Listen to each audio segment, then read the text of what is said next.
Hey, what's going on, guys? Pete with Auto Repair Tips. Hey, listen, in the past I've showed you how we repair Jeep floors.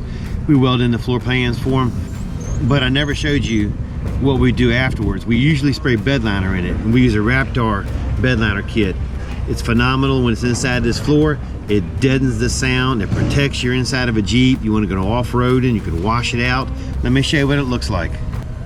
This is the finished project, but if you keep watching the video, you'll see how the procedure works. This is what it looks like. One of the things you want to do is you want to make sure you keep all the bolts in the holes and nuts around studs. That way when you do your bedliner, the bedliner won't get in there and fill up your holes. You put tape around it, protect the heads, but it gives a nice coating.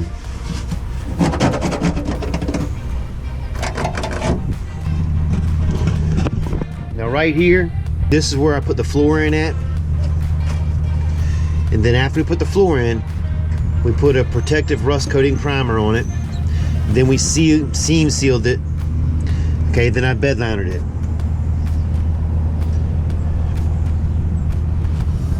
In one of my previous videos, I showed you guys the process on installing floors in a Jeep, but I did not show the steps on bedlinering.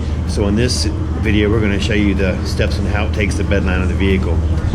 One of the first things you're going to do is get a grinder, and you're going to rough it up everywhere that you're going to want the bedliner to stick. And this is what it looks like right here.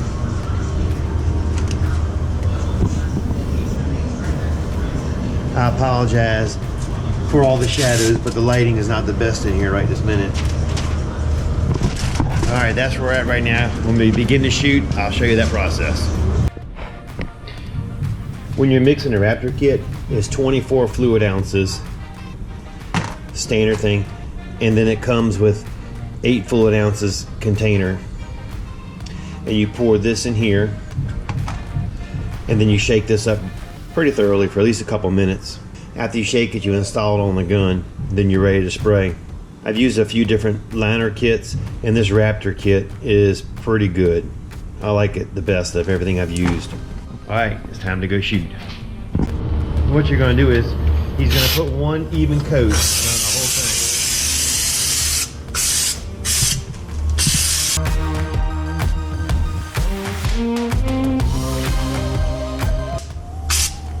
This is going to also help deaden the sound when you're driving it. It's looking good so far.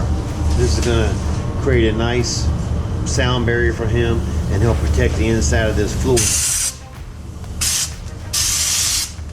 Nice even coats.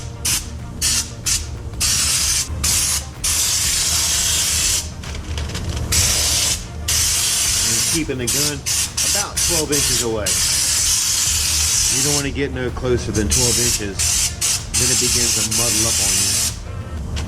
Make sure you keep your air pressure at a decent amount. Somewhere between 20 and 30 works for us here.